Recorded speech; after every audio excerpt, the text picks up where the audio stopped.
We are not going to try to cling to a little person or a little personal sense of identity. Once we perceive what we are, we're going to stay with this, regardless of how frightening anything may seem to be. You know, Paul knew all about this. He said, I die daily. And this is exactly what takes place with us.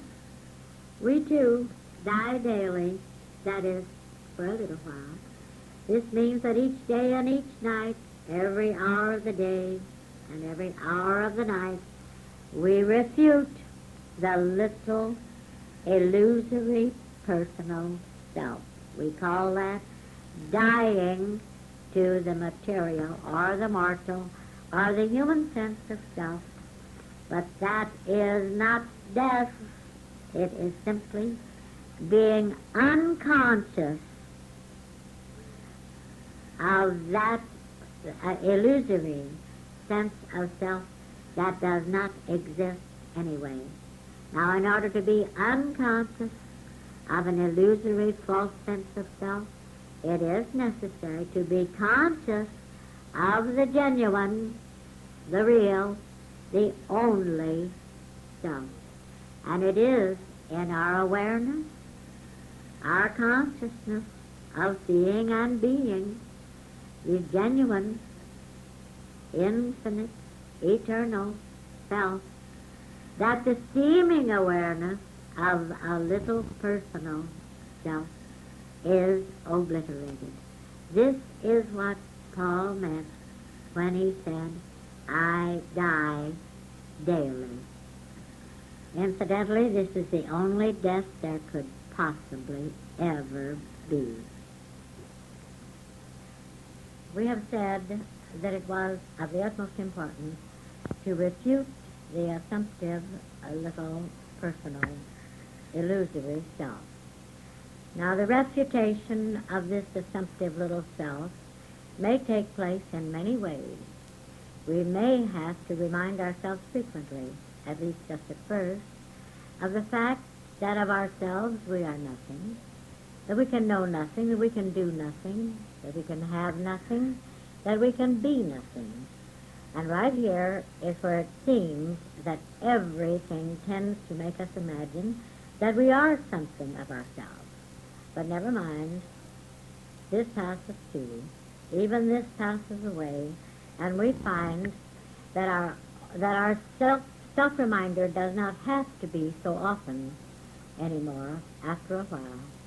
Then one glorious day, we know. We just know. I don't know any other way to say it than this. It's as though we had broken a barrier of some kind. It's like having been on a strong, surging sea, and suddenly the calm is here.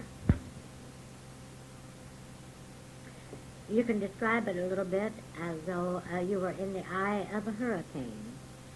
You are still aware that turmoil seems to be swirling about or around you, but it's as though you are in a sort of a center, or perhaps it'd be better to say you are a center of quiet. You are a center of peace. You are a center of joy, of safety, and of perfection.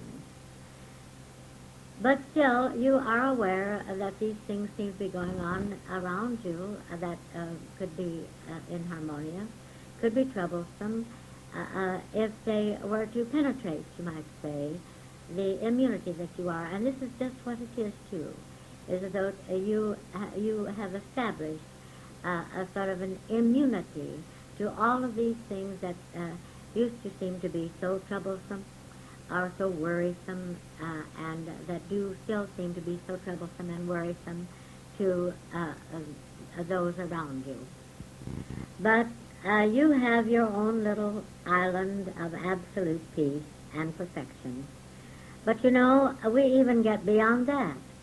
We arrive at a point where there isn't even that appearance. There isn't even a suggestion or an appearance of a whirlwind or a hurricane or a trouble of any kind at all. We find that we are centered everywhere, but there is no circumference. And where we are, all is calm, all is peace, all is perfection, joy, love, light. And there is nothing else existing as far as we are concerned. Where others seem to see imperfection, we see perfection. Where others seem to be aware of trouble, we are only aware of untroubled existence. And there is now no consciousness of anything but absolute perfection. Again and again we find ourselves saying, oh, how wonderful. Oh, how glorious. Oh, how beautiful all of this is. And here it has always been. And I have always been this, and somehow I have always known it. No longer does illumination come and go. No longer is it a sometime experience. Now it is a constant experience. Now you walk every day, every hour, every moment as an illumined being. And best of all, you know that never were you anyone other than what you now know yourself to be. You recognize so clearly that all the difficulties that had seemed to go before was but as a nightmare that happened perhaps some night aeons ago. Now you are really free. Now your consciousness is free. Your mind is free. Now, beloved, your life is free and your body is free. No longer are you bound to earth, and I mean this literally. No longer are you bound in any way. No longer are you subject to the fallacious beliefs called material laws. There are no material laws. There is no matter to have a material laws or to be subject to material laws or to cause difficulty of any kind. And no longer are you subject to birth or any of the illusions of that deceptive appearance called birth. No longer are you subject to change. You're not subject to age, and you know there is no death. No longer are you subject to pain, disease, or deterioration. Oh, yes, you do. You do reach this experience, and it is inevitable that you reach it. I assure you that you reach it. It is inevitable that you come wide awake. But this isn't all. It is inevitable that you stay wide awake. Now we have said that it seems most difficult to perceive our boundless universal self, and this is true. We have also said that the realization of our boundless universal self is of the utmost importance, and that we cannot realize fully our complete freedom until we are aware of our boundless universal identity. Now this is absolutely true. Now here we come to the subject of this whole seminar, awareness of being. The word consciousness is the greatest help in this realization. And as we said before, consciousness really is awareness of being. It is well to dwell much with this word, consciousness, awareness of being, always knowing what it means, always knowing that every time we say consciousness, we are really saying awareness of being, awareness of existing. But of the greatest importance is your realization that this is your awareness. It's not much good as saying God is love and God is perfect and God is perfect life and God is eternal life and all of this. unless we know that this God that is perfect, that is love, that is eternal life, is our own being. And so this same thing is true when it comes to the realization of what awareness of being means. It isn't much good to say consciousness or awareness of being unless you know that it is your consciousness. The consciousness that is conscious as your consciousness right here.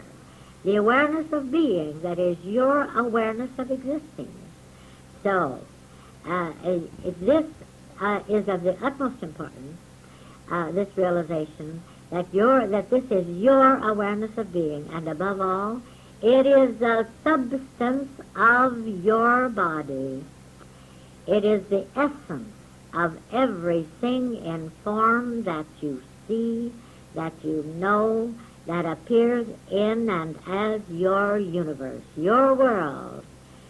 This, of course, would include every member of your so-called family. But this isn't all. It includes every member of your so-called body, too. So often, someone will ask if this is practical. Well, if it proves itself in our daily lives, it's pretty practical. And it does do just that. It does prove itself to be true. It does prove itself to be true, and we are actively aware of the evidence of its truth right here and right now in what would be called or miscalled our human experience. Our friends see us and they see that what appears to them, these healings have taken place, or our business is better, or we look younger, or something like that. But we know better. We know that it is all our awareness of being showing right through what appears to be an illusory sense of life and body. Now, there is this thing about the word consciousness, or awareness of being. When we say the word consciousness, or awareness of being, either one, it means right now. Awareness of being is here, and it is now. This is why I like so much better the expression consciousness identified than I like mind and its idea. But awareness of being brings this whole realization of perfection right into the here and into the now, right here, right now. As I say, the very expression, awareness of being, has a connotation of nowness. Now, in the realization that all is consciousness, there is also the realization that all is now. We would never say, I am aware of being yesterday or tomorrow. We would never say, I am waiting for consciousness to become conscious. We would never say, I am waiting for awareness to become aware. No, always our realization is that we are conscious now. And we know that only consciousness is conscious.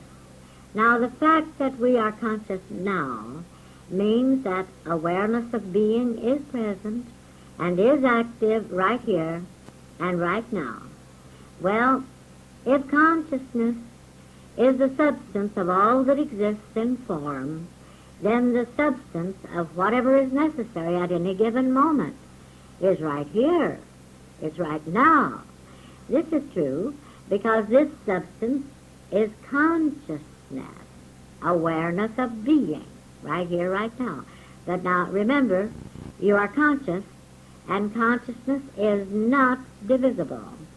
Thus, the substance of whatever is necessary this moment is already here within and as your own consciousness. Now, you don't need to wait for this substance to appear any more than you need to wait to become conscious. This brings us to those precious words, I am. You know, it isn't any wonder that those words meant so much to Moses. It isn't any wonder that he was successful in his activities. No wonder he performed what seemed to be miracles. Well, why not? We do too. We see them, we experience them every day. Now Moses knew what those words meant. He knew that those words, those precious words, I am, meant the presence of God. And Moses knew that the presence of God was aware of being present, was his own awareness of being present. Think of this, beloved. The presence of God is your own awareness of being present. Let us now consider the word consciousness and see how it brings such power to the realization of I am. Suppose, for instance, it seems that something necessary is missing from your experience.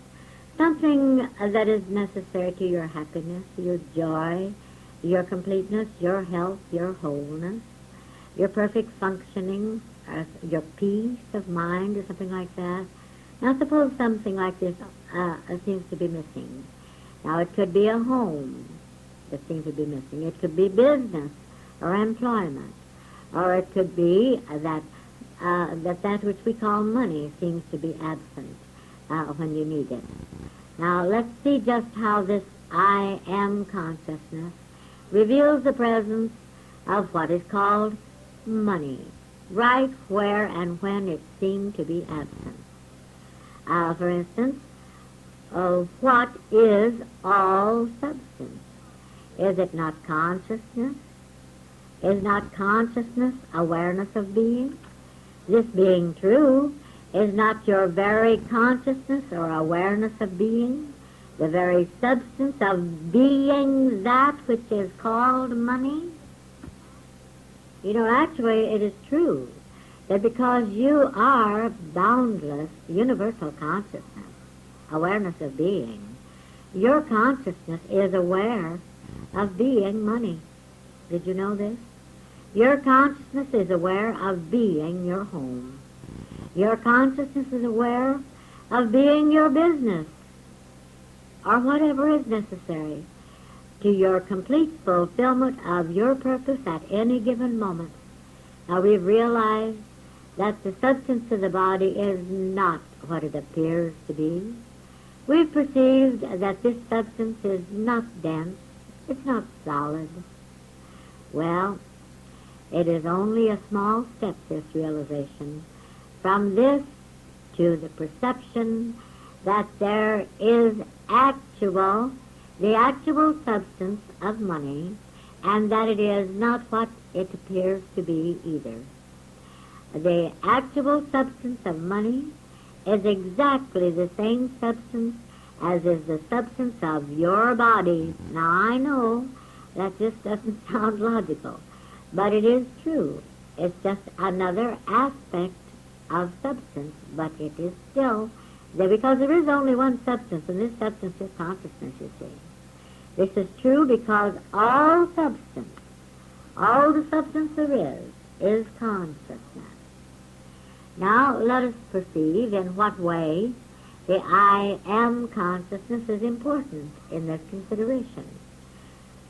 Now remembering, of course, that consciousness means awareness of being or awareness of existing. If it appears that there is an absence of what is called money, this appearance has to be false, because your consciousness or your awareness of being is aware of being everything. Do you realize this? That your awareness of being means that you are aware, your consciousness, your awareness of being is aware of being everything. Thus your awareness has to be an awareness of being the substance called money. Now, if you are aware of being it, how can you be aware of being without it? Can you be aware of being without any aspect of your consciousness? Money is but one aspect of your consciousness. Beauty, a beautiful home, beautiful furnishings, is a specific aspect of your consciousness. No matter what is necessary to your fulfillment, it exists within and as your own awareness of being.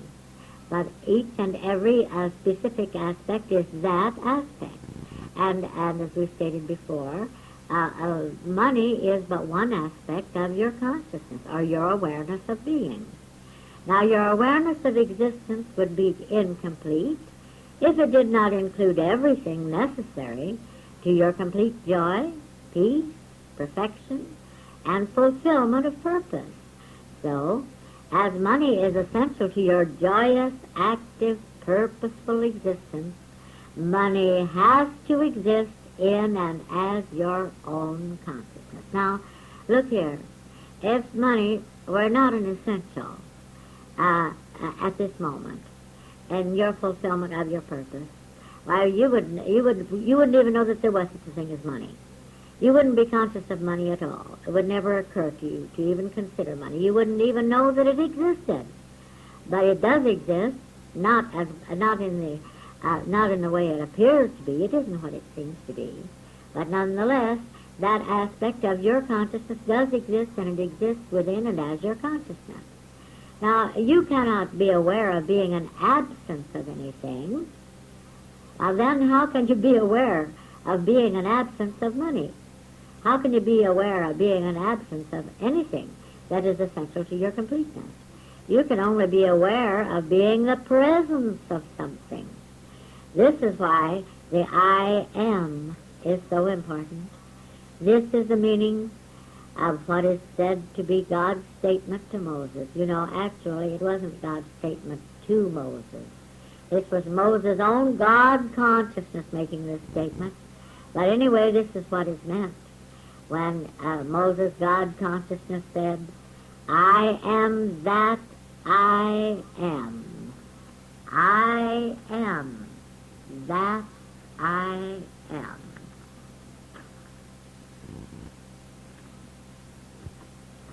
Do you know that this is the very same consciousness that is your consciousness and mine? You see, God, the universal awareness of being, is aware of being everything and everyone in existence. This is why this consciousness could say, I am that.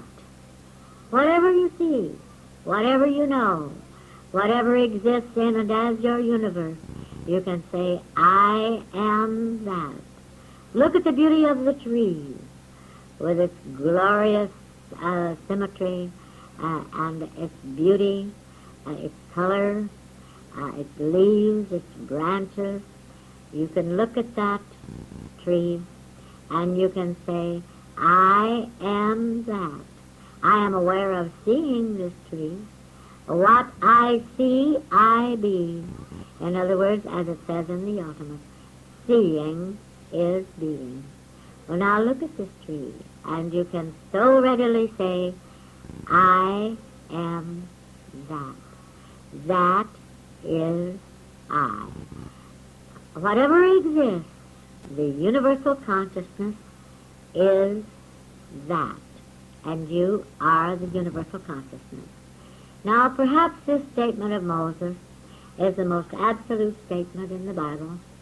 Certain it is that I am convinced that in my book entitled The Ultimate, the chapter Seeing is Being is the most spiritually enlightened chapter in the book. And that is exactly what this statement of Moses means. I am that I am. I am that which I see, you see. Now the words I am mean the presence of something. To say I am that I am means to say I am that which exists. I am that tree. I am that flower. I am that, whatever it is, I am conscious of seeing or hearing or conscious of existing in and as my universe. If I am conscious of it, it exists in and as my consciousness, my awareness of being. Therefore, I am that. It means that I am the substance, I am the life, I am the intelligence of that which I am aware of. It means that I am the activity of the life that lives. I am the activity of the consciousness that is conscious. I am the activity of the intelligence that knows. It means that I am the beauty I see as the flowers, the trees, the sunset, the sun rises, the dew on the grass, the roses. It means that I am the beauty I see as the mountains and the valleys. It means that I am the beauty I see as the sunrise. For I am that which I see. This is the awareness of being that I am. It means that I am the beauty I hear as the song of the bird. It means that I am the beauty I hear as the symphony, for I am that which I hear. Oh, if we can only see this, really perceive it. If we can only be fully aware of this one absolute truth, we'll never again even seem to lack anything that is necessary to our completeness. It doesn't make any difference what seems necessary to our completeness. We'll be aware of being the presence of it, not the absence of it. Why, we'll never seem to lack joy, to lack peace or success. If we can really see this, we'll never seem to lack health or abundance. Why, the very word health itself means whole, wholeness. Well, I am the wholeness of my entire experience, my consciousness. I am the health of the body I am. We're not going to be fully aware of this tremendous truth until we are free of the little personal I. I expect you're tired of hearing about this little personal I, but it's a pretty good thing to remind ourselves frequently, at least for a little while, that the little personal I is one little illusion that tries to come creeping back when we're not looking.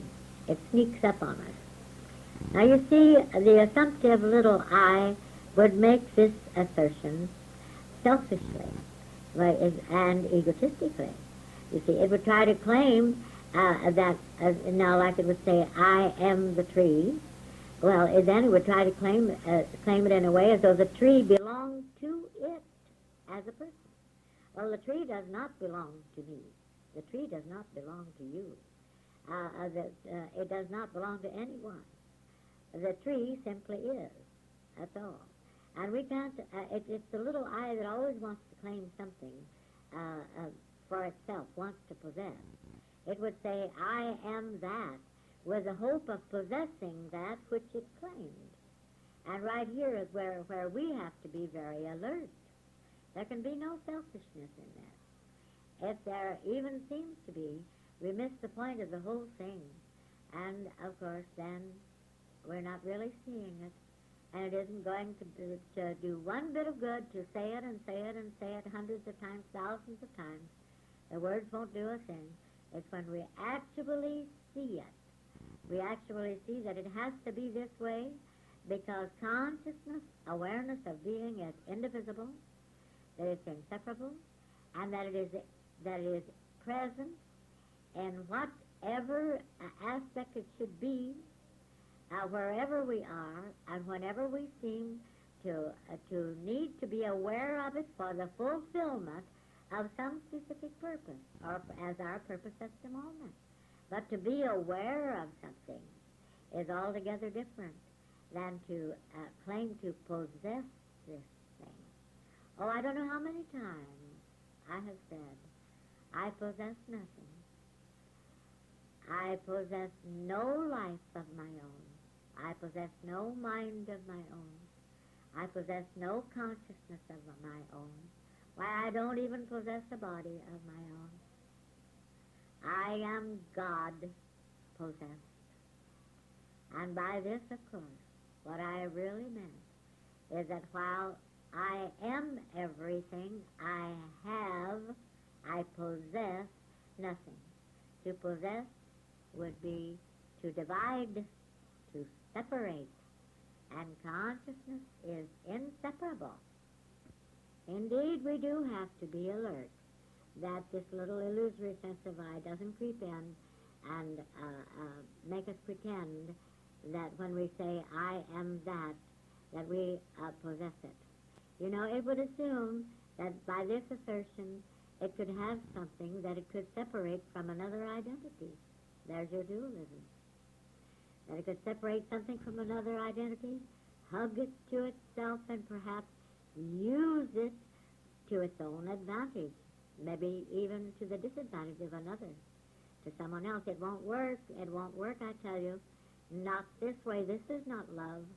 This is not the indivisible, inseparable, glorious, omnipresent consciousness, evidencing, manifesting itself, if we try to separate it into little bits and pieces and claim so much of this and that for ourselves. This is not the way it works at all.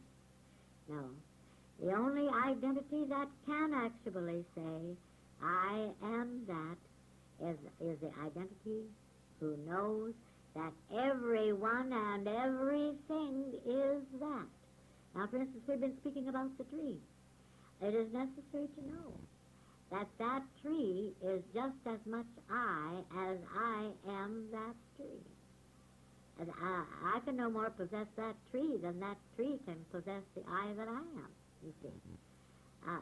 And in this way, we're seeing it from an unself standpoint.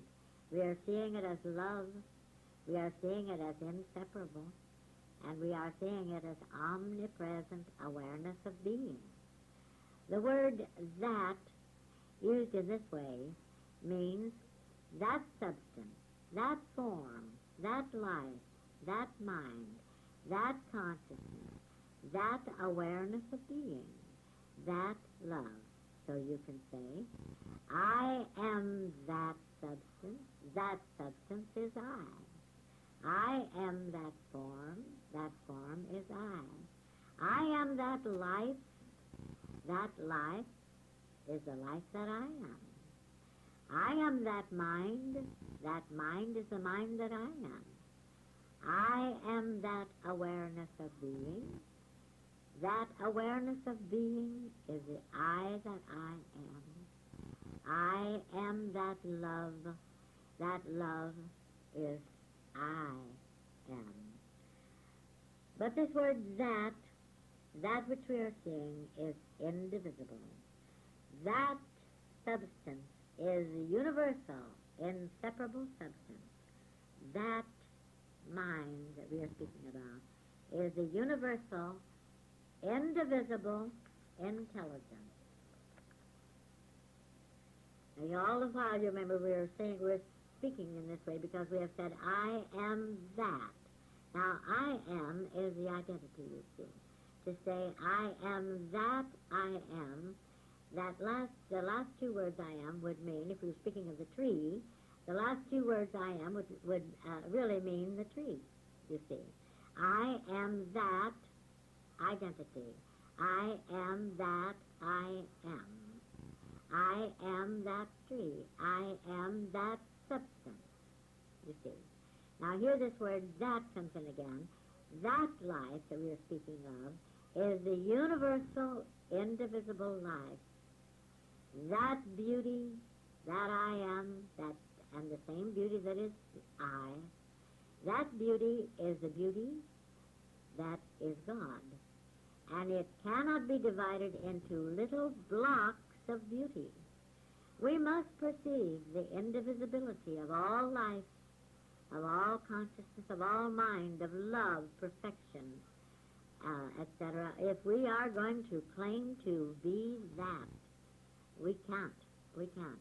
Now, every time I've said the word that recently, I have had in consciousness the revelation that Moses had when his God consciousness said, I am that I am. Now, always consider the fact that the that you are claiming is also capable of claiming you, as we said a moment ago. You can no more possess it than it can possess you. I can claim no possession. I don't. I possess nothing. Yet I can never lack anything that is necessary to my completeness, for I am that. Whatever it is I seem to need, whatever is necessary at any moment, I am that. I am that I am. But I'm also very aware of the fact that that I am is also I. Now this is important to perceive. It is absolutely necessary to see the indivisible, inseparable nature of everything we claim. If we do not recognize the inseparable nature of every universal existence, we are going to be guilty of dualism. We're going to try to separate universal perfection into a little block of perfection that belongs just to us, or little blocks of perfection that belong to this little block and that little block. Now, any sense of separation is dualism. Thus, any sense of separation is selfish. It's always the little illusory assumptive I claiming something for itself, claiming to be something, claiming to be able to do something, claiming to have something for itself. Now, we just have to experience a bigger revelation of what we are if we're going to be free of dualism. You know, if I were to be asked the definition of the devil, I would simply say dualism. Actually, you know, this little word, my, can be very deceptive. Just the other night, a member of our family heard a radio program in which the woman kept saying, my house, my furniture, my this, my chair, my carpet, my this and my that, despite the fact that her husband was on the very same program, and he also could have said, my house, my furniture, my chair, and so forth. Now, the word my has a possessive connotation. Again and again we hear someone say, my money, my health, my home, my business. Well, you know, I catch myself even saying something like, my family, although I surely know that I do not possess this family. Or I may be guilty of saying, my body, or something like that. But I never am tempted to say, my money. I never do. I haven't said my money for years and years and years. And I never say my health, not anymore. No, I know better. I laugh at myself sometimes when I catch myself saying my this, my that, my family, or something. For instance, a member of our family is Penny, our kitty, our cat. Now, I've often said, my cat. You know, I love her very much. And if ever anything refused to be possessed, it is a cat. How silly it is to say, my cat. Because a cat belongs to no one, and that's the beautiful thing about a cat. They know that no one can possess them. A cat just inherently knows that it is unpossessable. Sometimes I think it would have been a wonderful thing if I had always known that I known what my cat knows. Anyway, to get back to the principle, let us consider the indivisible nature of everything the little I would claim to be mine. Let us consider health, for instance. Now, health is not a possession of anyone. Health is not even a possession of anybody. And by that, I mean the body that you're walking around in, through, and as here. Health is not a possession of this body. This body doesn't possess health. Yet perfect health is normal, as everyone, and perfect health is normal as this body, right here. But the body does not possess the health. Bless your heart, the body is the health. Because you see, health is not just the absence of disease. Why, even the books that they have in colleges along this line, they'll tell you that health is not just the absence of disease, that health is the presence of perfection, that is the presence of wholeness, of soundness. So it is not a matter of the body possessing health. It is a matter of health, wholeness, soundness, being the body itself. Well, this is consciousness again, don't you see? This is awareness of being. But health is more than a bodily condition of any kind. Actually, the body doesn't have any conditions. Health is a universal fact. Let me say this again. Health, wholeness, is a universal fact. You know, this is a healthy universe. Of course it is. Because this universe has to be healthy to be an eternal universe. It's whole, it's complete, it's functioning perfectly. And it always will function perfectly, and it always has.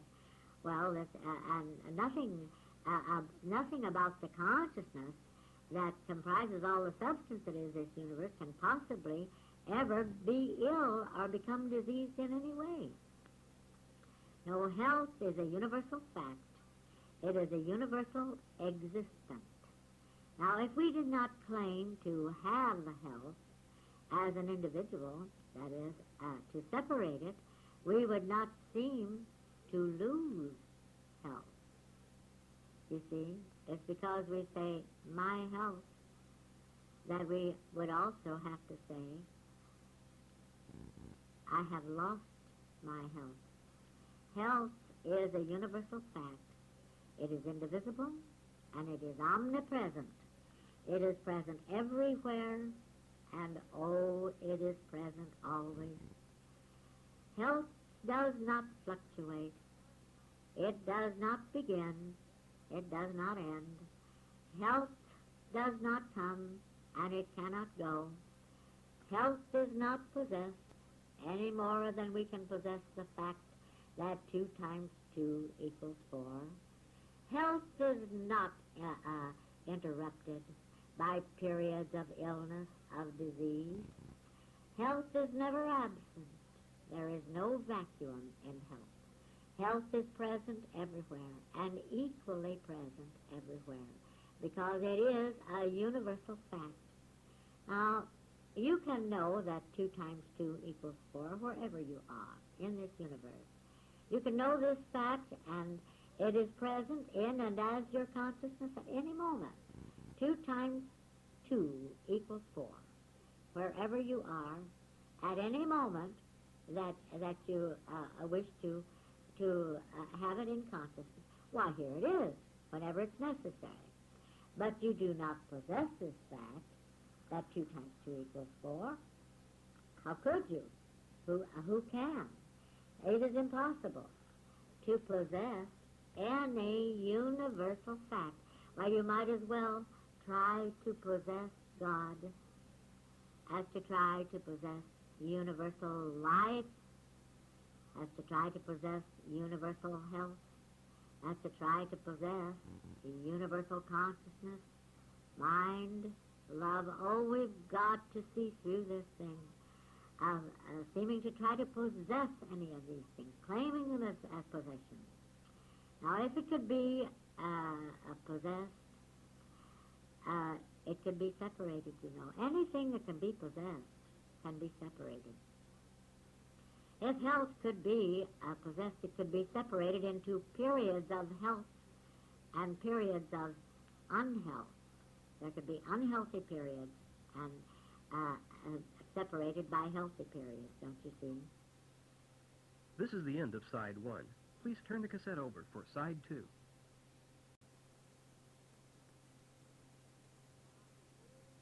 God is every universal fact or truth, and God is inseparable. Everything that seems so tragically wrong in the world today, or in our own United States, is due to the false sense of separation. All of this is due to a false desire to possess something. For instance, one particular nation seems to imagine itself to be a separate nation. Now, a nation of itself, separated from other nations. Now, the leaders of this nation will want to possess the lands, the wealth, and the lives of the people of other nations. Perhaps the worst aspect of this fallacy is the attempt by the leaders of one nation to possess the mind or intelligence of the people of another nation. You know, I don't know whether you've been reading about it or not, but just recently I read in the papers where the Russians are conducting a classes, serious classes, and intensive classes in mental control. Now, this is a fact. They have they have these courses in their universities, and they have sent students to India to study with the yogis there. Of course, you know, there are in India good yogis and bad yogis. There are many different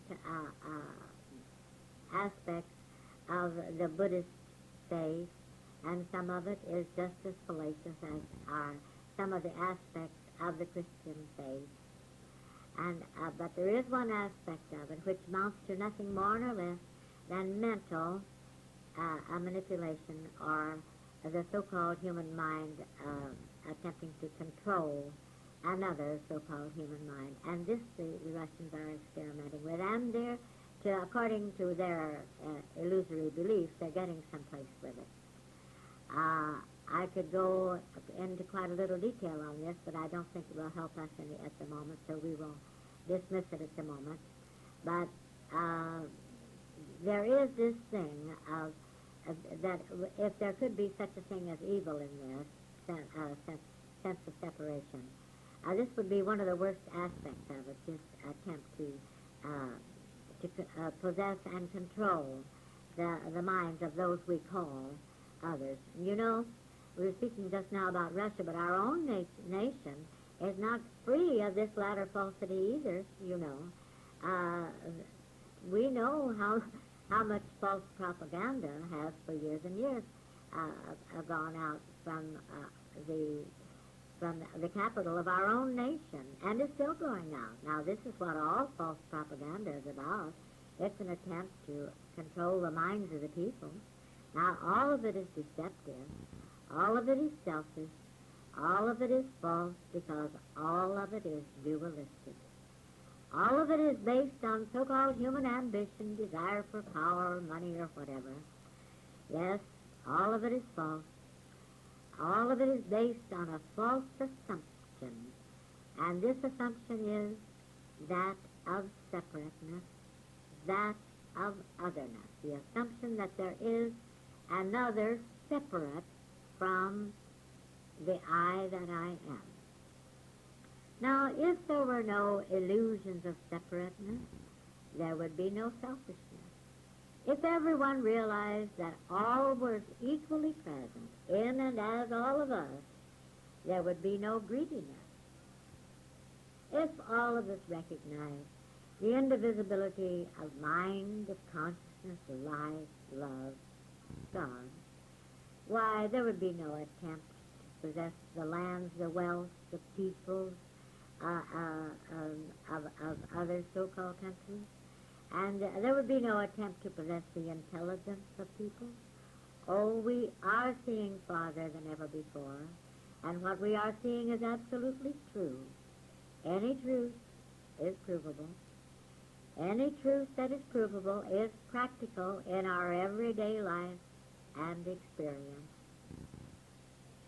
You know, if we start to consider this for a moment, we're going to see how ridiculous it is for the peoples of one nation or the leaders of one nation to consider that their nation is separate from another nation. For instance, it is true that we have continents and islands throughout the world. But you know that they're not separated. They're not. Absolutely, they are not. I'll tell you why. Because they're always somewhere underneath that ocean that is supposed to separate them, there is a connection. I mean, there is an essence of substance.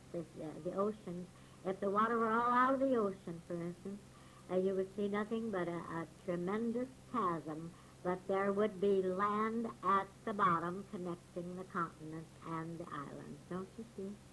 So actually we are not separated even from the standpoint from what would be called a material standpoint. It's like the flowing river, for instance. They would build bridges across. Well, it certainly seems that one bank of the river, the land on one side of the river is one piece of land, and on the other side of the river it's another piece of land separated.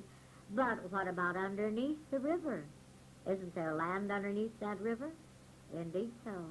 So you see, this world is not separated even from what seems to be a material sense of a substance, of essence, of form, of activity.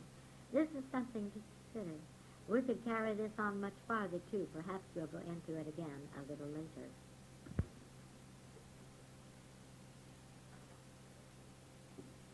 Now, we have said that health is a universal fact and that it is equally present everywhere throughout the universe.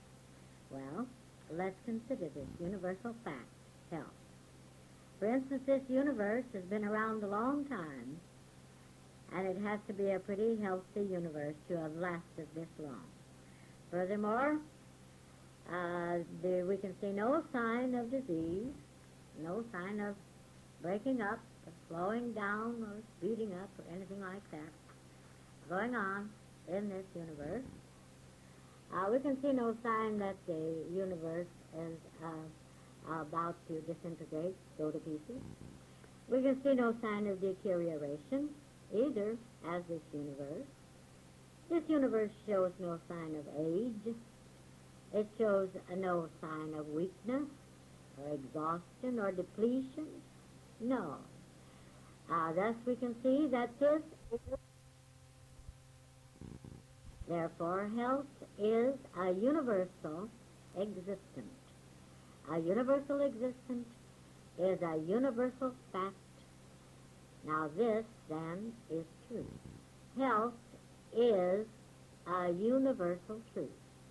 And when we say, I am the truth, what we are really saying is, I am health. I am the truth that is the universal fact called health. Now, if the universal health that you are and that I am is equally present everywhere, then where is the unhealth? What is there in this universe that is unhealthy? Where is the disease? What is the disease? When the universe is comprised of health, of wholeness, where is the sickness? Where is the deterioration? And oh my, where is the age in this ageless, beginningless, endless, inexhaustible, undepletable universe? Where is the age? Where is the exhaustion? Where is the weakness in this universe? Where is the slowing down, the speeding up, the hardening, the softening, etc.? Now, none of these illusions are in this universe because Not one of these illusions is a universal fact. Not one of these illusions is a universal truth or existence. Existence. Could you say that sickness is a truth, equally true everywhere in and as the universe? Well, of course not. Could you pick out any specific illness? Or say, call it an abnormal growth of some kind. Could you say that that was a universal fact and that it was present everywhere in and as the universe? If this could be true, would God have to be this thing that we call an abnormal growth? Well, but of course, no. No, unhealth, disease, sickness is not a universal fact. It is not a universal existence. Therefore, it is not a fact at all, and disease does not exist at all. Well, if it is not in the universe, where is it? It is in a false sense of separation. Here comes in that so-called devil dualism again. Disease, ill health, age, deterioration, all these illusions. There are illusions that we are something or someone separate from God, that somehow or other we have become separated into a little blob of something here all by ourselves, responsible for our own health, responsible for our own body even, responsible for our own supply, our own maintenance, our own sustenance, separate from God, as though we could be something of ourselves, as though we could be something separate from the infinite health, the infinite wealth, the infinite perfection that is inseparably one universal fact. It is in the illusion, this thing, where we have the difficulty. It's the illusion that we can possess something of ourselves. It is the illusion that we can separate universal health and claim a portion of it for our own personal enjoyment or benefit. It is the illusion's illusion that universal health is divisible into particles. Just imagine it. The universal health, the wholeness, the soundness, the complete perfection that is this universe, that it can be divided into little divisible particles called healthy bodies, bodily health. Oh, no, it's not like this at all. Oh, of course, the body is healthy. This is true. It has to be healthy because the body is inseparable from universal health. The health of the body is the health of the universe. The health of the universe is the health of the body. But health is not a possession. Health is not something that is possessed by anyone or by any body. It simply is.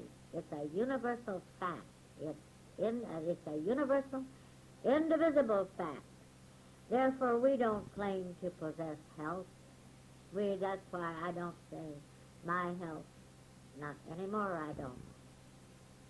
Oh, we acknowledge health. We respect it. We love it. We honor it in the same way that we acknowledge, respect, love, and honor God. For God is health. I don't know why we haven't been saying that God is the only health there is. My goodness, for years we've said, God is my life, God is my mind, God is my consciousness, God is my soul, God is my supply, and all of this. Well, that's about the only way we can say my in regard to anything, is to say first that it is God, God being. Well, why can't we say God is my health then? God is my health. Then it isn't my health, is it? It's God's health. It isn't I being healthy. It is God being healthy as me. Oh, yes. No, health is not possessed by anyone or by anybody. Health simply is because God is health and God is. Therefore, we don't claim to possess health, but we do acknowledge it, we honor it, we accept it, even as we acknowledge, honor, and accept God. Therefore, we do not say, I have good health, or my health is good. Rather, we say, because I am that universal, I am health. It's because the God I is the I that you are, that you can say, I am health. Don't you see, when a moment ago we said, God is my health. Well, God is I am. God is the identity that you are. So, it's only a little step farther. Come on, just a little bit farther. And now, having said, God is my health, and known that because God is all there is of you, you are just what God is, and nothing else. Why can't you now then say, I am health. I am the indivisible universal fact called health. Why, I am conscious of being healthy because I am aware of being the indivisible, universal presence of the health itself. This I am, and this I know myself to be. Oh, there is power in this being. Can't you feel it? Of course. There is the whole power of the universe in this kind of seeing. It has to be this way, you see, because only the universal awareness of being can perceive the awareness of being that you are, the awareness of being that I am, can perceive this truth. Why, it's only the universal I that I am that can say, I am health, I am wealth. But, beloved one, it is only the universal I that I am that can say, I am intelligent. I am the mind that knows this. I am the consciousness that is aware of it. I am the consciousness that is aware of being it. Oh, it takes the consciousness that is God to be aware of being what God is. Oh, yes. Only the universal awareness of being I am can perceive this truth. Now let's stop looking through the wrong end of the telescope here. Let's begin to realize how tremendous we are, how big we are, how unlimited, unbound, immeasurable we are. And let's see how eternal and how uninterrupted our wholeness, our completeness, our health is. In fact, let's stop looking through a telescope at all. Why should we?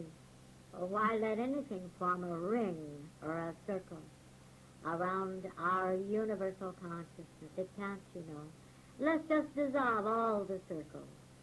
Let's just dissolve all the circumferences that seem to surround us and separate us into helpless little, hopeless little personal selves. Oh, let's be free of these illusory little pretenses to being personal selves. But we do not dissolve the fact of being an identity.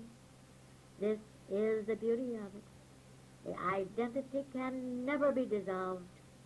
The identity can never be obliterated, because the identity is God itself identified as the specific identity. The identity can never be circumscribed within a given area. You know this. Why, it cannot be circumscribed within a given area any more than the light of the sun can be circled, can be bound, can be circumscribed. Oh, the identity remains. Believe me, it would never occur to us to say, well, because there's all the light there is no sun, there's just the light. No, the sun is the light, and the light is the sun, and there is no difference between the sun and the light. And this brings me back to something that I feel I should clarify. You know, when we were speaking a moment ago about the fact that the Earth planet is not separated because there are oceans that seem to separate one a continent from another, seems to form islands. Well, there is one point that I want to be sure is very clear here. Well, I spoke as though the Earth, it might have been misinterpreted, as though I was speaking as though the Earth were a body of matter, of soil and rocks and water and different elements, materially speaking. But believe me, beloved one, the Earth is not like this at all. I know what this Earth is, and I assure you, it is not solid. It is not what it appears to be. Oh, it has form. Oh, yes. Oh, yes, it is substance. Oh, yes, it is active, and how active it is. But it is not solid, dense matter the way it appears to be. I felt that I should clarify this. But now, let's return to what we were speaking about a moment ago. The fact that the identity is not circumscribed within a given area any more than the light of the sun can be circled, bound, or circumscribed. The identity itself is a universal fact. Now, here's something that is tremendously important for you to realize. You see, the necessity for this realization goes very far, because unless you do realize this, you are not going to see why it is that your identity is an eternal identity, that it didn't begin, that it doesn't change, and that it cannot end. It is necessary, for this reason, that you recognize that the identity, your identity, is a universal fact. Now, you know you're not confined, that the identity is not confined, it's not circumscribed, it's not confined within a circle at all. But it is a universal existence just the same. Now, you might wonder, why should my identity be a universal existence? Well, I'll tell you. Because your identity is necessary to the completeness of this universe itself. God is this universe, and God is a complete God. Now, God is the only consciousness that can be conscious. God is the only life that can be alive. God is the only mind that can be intelligent. God is the only love that can love. All right, now, by this very same token, everyone that is conscious is necessary, and everyone is conscious, of course. Everyone that is conscious is necessary to the complete universal consciousness that is God. But not one specific identity is separated and confined within a little area, we'd say, in the immediate environments, we might say, of where his body is, or where it is visible, I should say. Now, the identity itself is a universal existence, and it is necessary to the completeness of the universe. Even as the entire universe is necessary to the completeness of the identity. So it is that the identity is necessary to the completeness of the universe. Oh, that's the beauty of this universe. There is such infinite variety of beauty. Aspects so innumerable that it would be foolish to even attempt to number them. Aspects of beauty, aspects of universal perfection, aspects of universal activity, omni-action.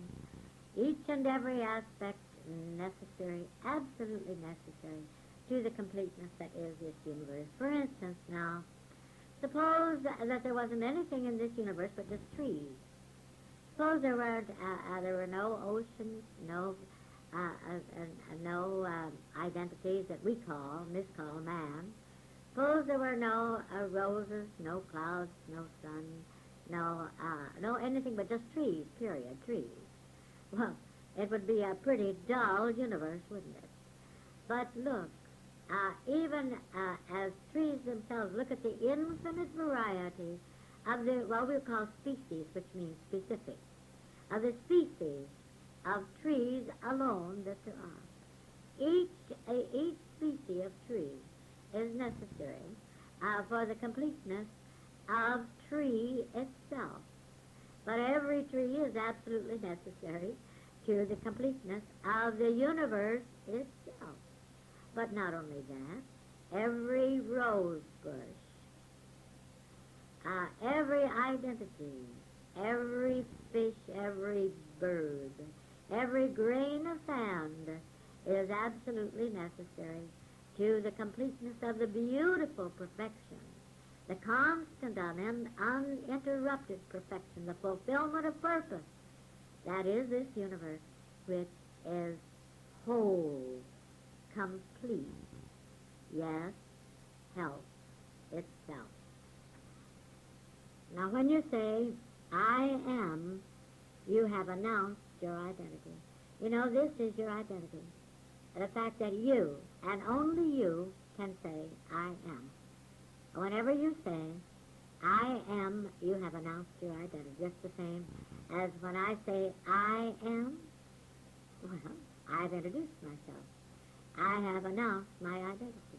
You know, this even creeps into our so-called a human experience, we'll say, when we want to announce ourselves, announce our identity.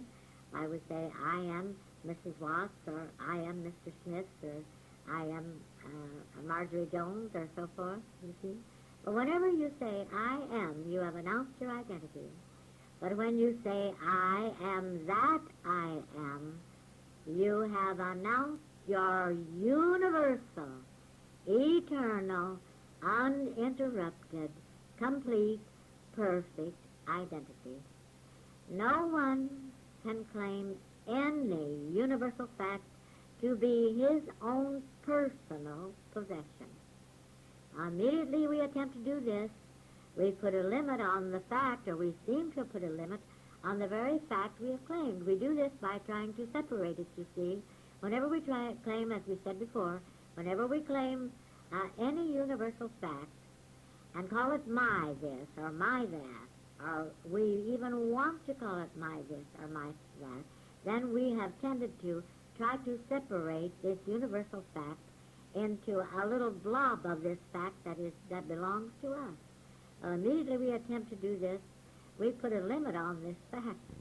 We put a limit on this universal fact, that is, we would if we could, which of course is impossible.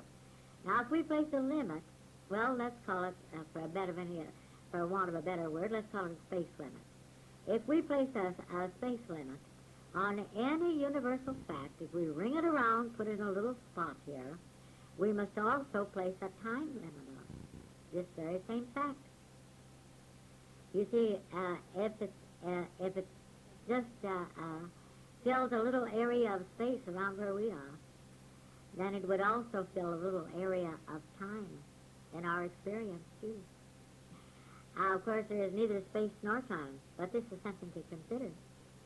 But you can see that even any good that we would claim to be our personal good could only be a temporary, could only appear to be a temporary good anyway, because we limit it by claiming it. Instantly we claim it, we've limited it.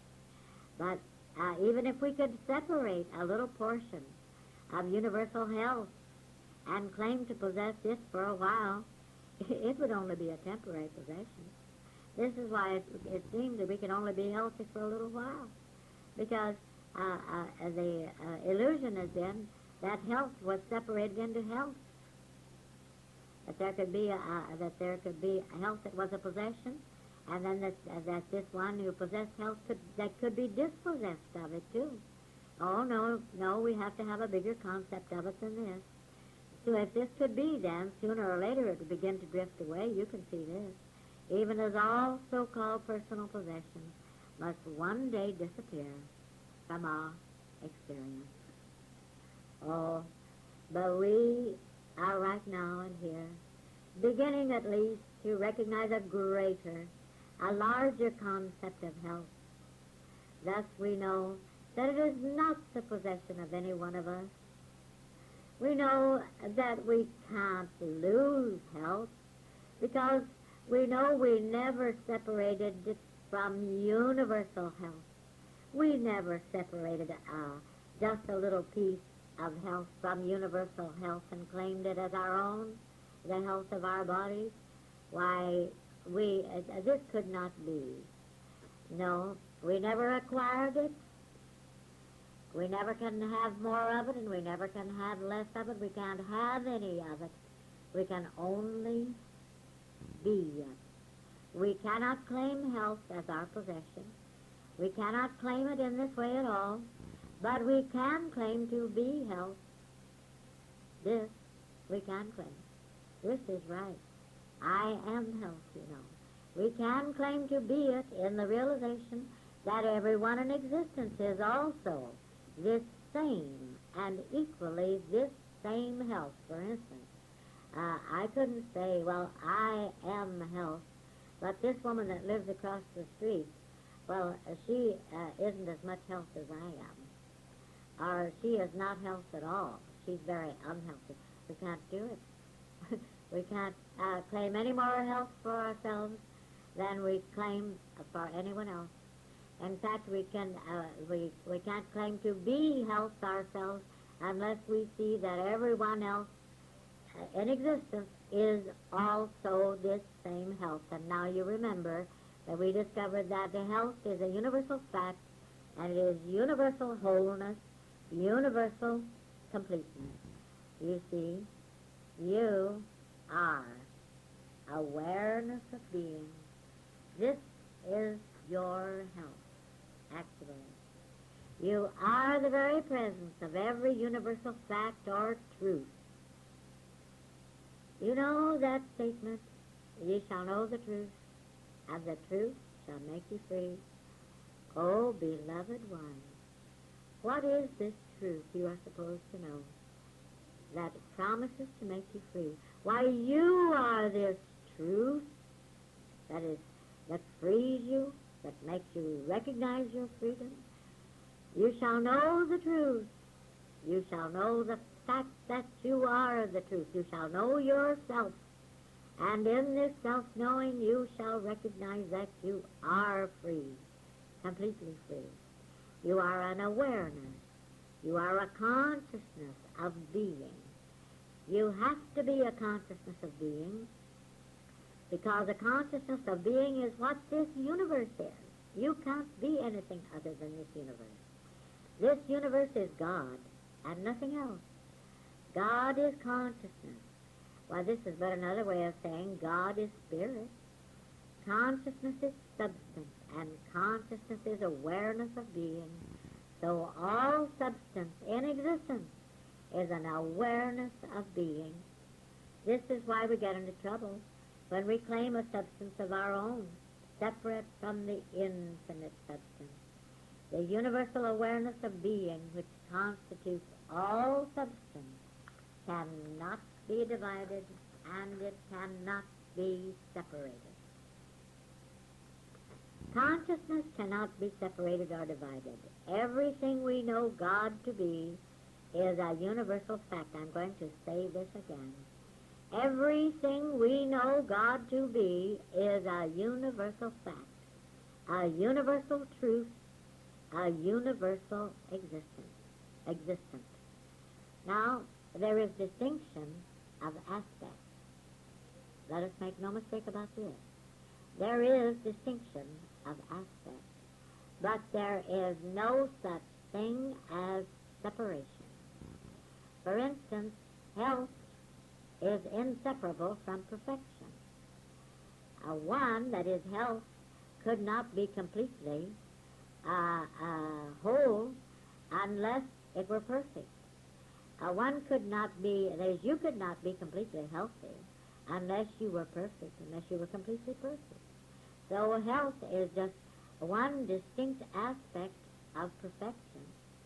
Yet, perfection is one distinct aspect of health. Do you see the wholeness, the completeness of this? Yes, there are various other distinct aspects of perfection and other distinct aspects of health. For instance, there is perfect love. This is perfection. There is perfect life. This is perfection. There is perfect activity, perfect substance, perfect intelligence, perfect mind. Well, this is all perfection. Now, all of these are distinct aspects of perfection, yet they are inseparable. But about health, there is a healthy body, there is a healthy mind, there is a healthy business, there is a healthy home life. There are all sorts of aspects of health itself. Now, all of these are inseparable, but they are distinct aspects of universal health. Now, perfection is a universal principle. You know, perfection does not deviate. There's never any more perfection, and there is never any less perfection. It does not fluctuate. Perfection is not spotty. Perfection does not exist in certain areas and not exist in other areas. Perfection does not exist today and disappear tomorrow. How can it? Perfection is a constant existence. Perfection is an uninterrupted, universal existence. Perfection does not begin. Perfection does not change. Perfection does not end. It can't be brought into existence. You can never be one iota more perfect than you are this moment. Perfection cannot be brought into existence, and perfection has never been put out of existence. Perfection can never be put out of existence. It can never disappear from existence. It can never disappear from the universe. Perfection simply is. It can never disappear from your universe. Perfection can never disappear from your consciousness, from your awareness of being, or from your body. You will recall that we mentioned the necessity to recognize our infinite nature. We also mentioned the fact that this seemed to be one of the most difficult of all truths to perceive, and that the work in our seminar would be largely devoted to this perception. Well, what we have been saying here, what you have been hearing here, is for the fulfillment of this purpose. Its purpose is a greater revelation of our infinite, indivisible, universal nature. But make no mistake about it. This is no easy fact to reveal. This is no easy truth to realize. Certain it is that no one can teach it. Certain it is that no one can realize it for anyone else. This is something that is an inside job for each and every one of us. And I would not deceive you. It is not done with mirrors, but it is done. It can be and is being done.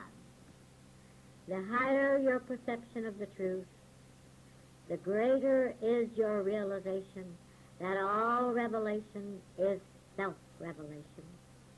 It is an activity of your own consciousness, and no one can be conscious for you. No one can be conscious as you. You can only be conscious for yourself, as yourself. No one can do it for you. No one can be your consciousness, and no one can be its activity. But you are the one. I realize that we are expecting a lot here. It's no small thing to defrock the little I completely. But I will not limit you. This is the way it is being revealed, and this is the way it must be spoken.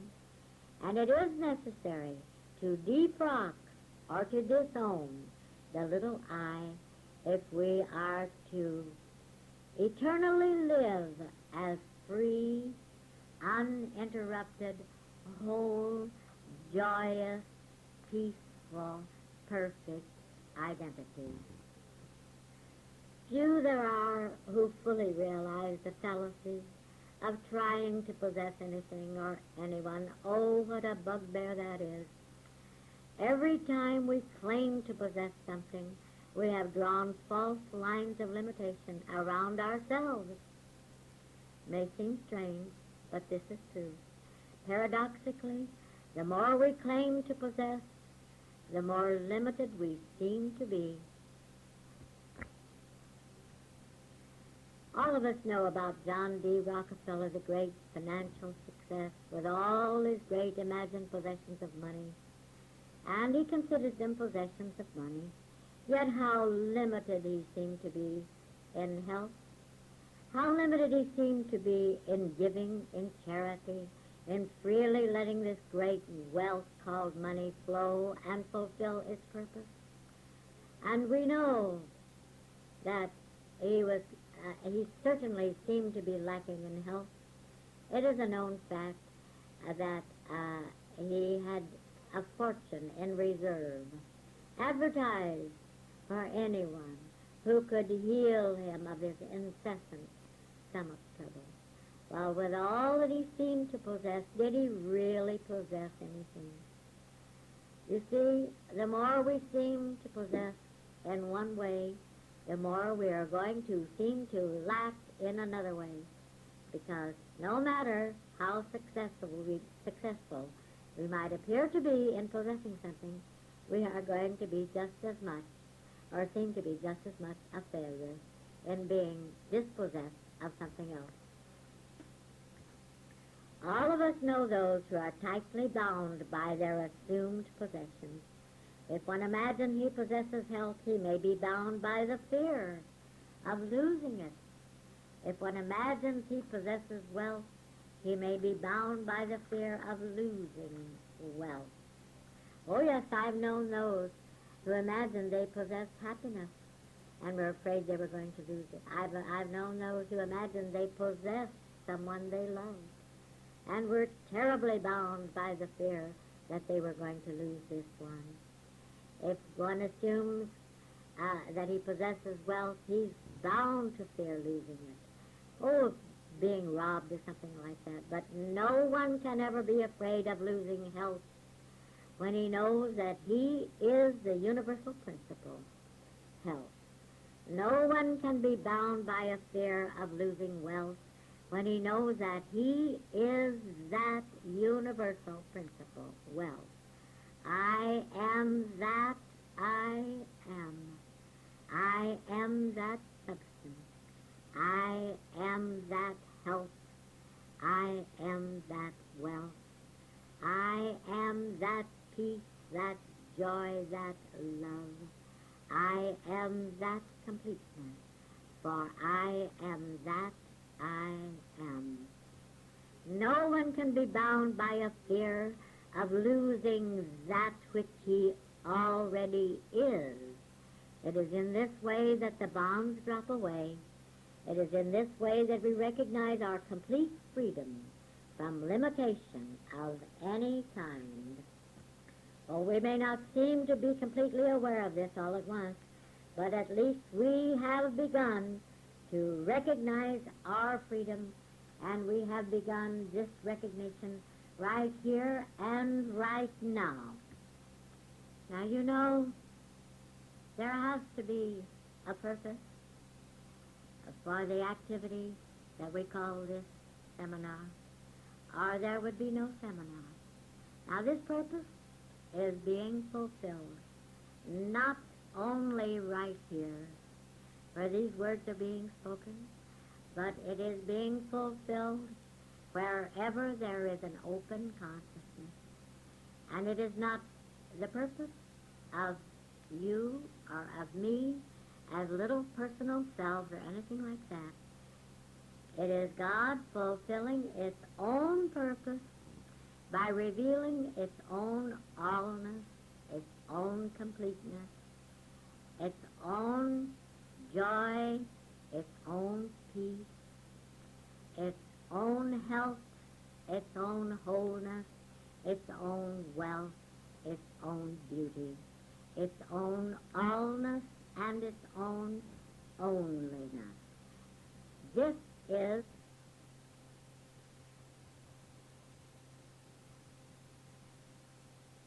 I hope you enjoy this spiritual audio. Like, share and subscribe for more.